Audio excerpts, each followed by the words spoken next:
Welcome back. 2,000 local firms will be able to experiment with digital tools before deciding if they want to use them.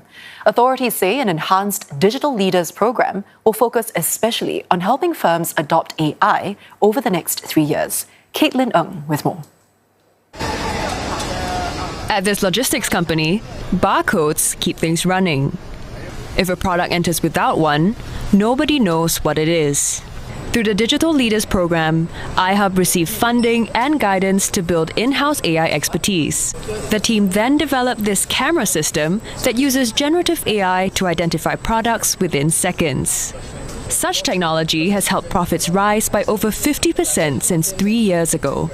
If we did not have this generative AI technology, it means that we could have lost hours trying to determine what the product is.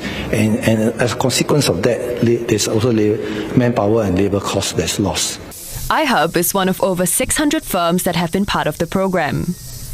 The Infocom Media Development Authority is now extending it to 2,000 firms. The program will also be enhanced to let companies use smaller projects to build their digital confidence before full-scale deployment. The way in which we want to do this is how the companies can also help their workers to be equipped with the right skills to work with AI, not to be replaced by AI. And I think in this way, we want to see the companies benefit from AI adoption, and at the same time, their workers too will benefit. And by also encouraging them to think of AI as a teammate to the workers.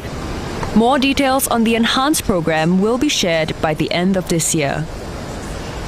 And for more, we're joined by Johnson Poh, who is Assistant Chief Executive of Sectoral Transformation at IMDA, and also Koh San Joo, CEO of iHub Solutions. Gentlemen, great to have you in the studio.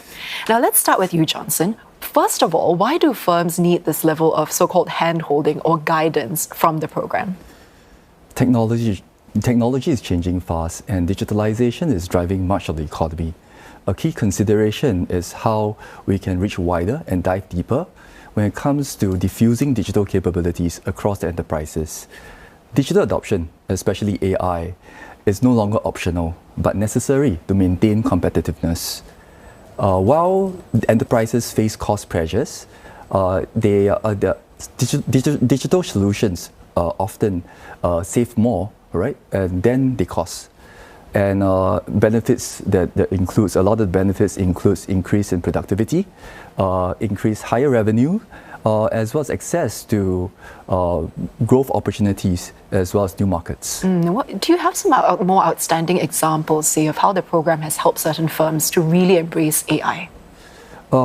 So the Digital Leaders program takes on a comprehensive lens to digital transformation. Beyond the focus on tech and data, its coverage extends across strategy, culture, as well as talent. And it is incepted in 2021, and with the endeavor to help ambitious local companies transform digitally. So that is where I think to date we have more than 600 companies that have benefited from the program. Over 50 are working closely with us when it comes to digital and AI projects, and many of them have actually captured new business opportunities such as e-commerce as well as GenAI applications. One good example is iHub Solutions, and other examples includes Bicheng Hyang and Eaton House, all from different sectors, but with a similar ambition to become digital leaders. Right, and speaking of iHub, we have Sanju here with us, and maybe Sanju, you can tell us a bit more about why in the first place you felt it was quite important for your firm to take up this program. What challenges had you faced at one point? When we started our business 23 years ago, right from day one, data collection, digitalization was very important. And normally you do that through the traditional software coding, but we reached a point of saturation where we realized that we need decision tools. That's where back in 2020, we realized that AI, machine learning in particular, is very important. And at the same time, I think that was also about the same period. It so happens that the government came out with this scheme, the DRP scheme in 2021. So that was a very natural moment for us to be among the first to join the program.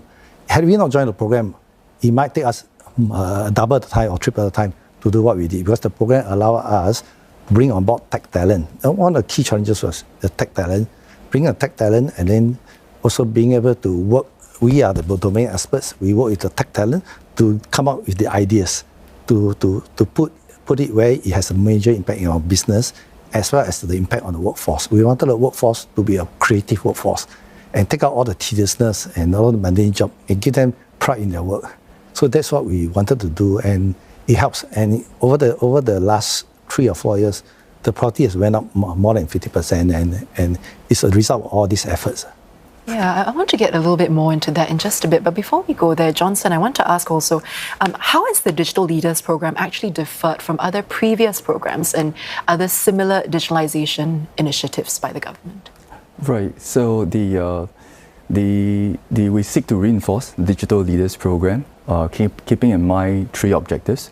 First of which is to uplift leadership mindset and knowledge of the enterprises. Leadership matters, and it is extremely critical, right? What is key is the willingness of the top management to want to learn as well as change. That being said, in this regard, we hope to support leaders through masterclasses, tech discovery workshops, as well as playbooks, as well as provide access to tech solutions and industry partners. And then the second objective is in confidence building. We hope to empower enterprises to be able to build their first AI and digital projects. Often, one success is good to inspire as well as convince. Last but not least, it is about sustaining the momentum. We want to sustain the momentum. We want to help enterprises strengthen their existing teams as well as hire digital talents so that they can scale as well as sustain the transformation. Sanju, listening to all this, do you feel that your company has actually already benefited from some of these? And we also hear you've set up your own AI team with the help of the program. Can you share more about that process? That's right. In fact, I would say the DRP program has given us a stimulus, a booster, so to speak. And before that, we mainly have software developers, UI, UX staff.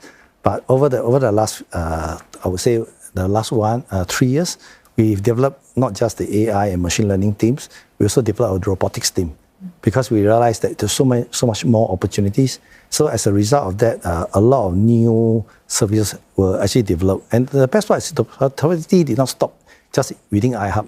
It also extended to our customers.